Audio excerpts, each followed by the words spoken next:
Hello everybody, welcome back to Initial Solution. In this video tutorial, I'm going to show you how to mute Facebook sounds. So let's start the video.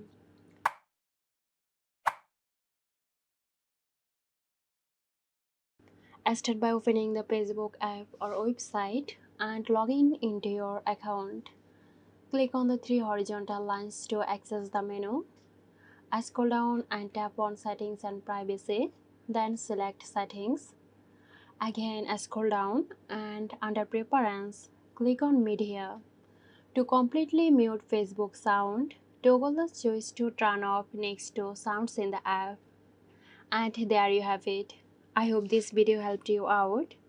Stay tuned for more helpful tutorials here at Initial Solution. This video is sponsored by Girosoft. Girosoft offers graphic design, UI UX design, digital marketing and web development. Elevate your brand with Girosoft today. For more details, check the description box.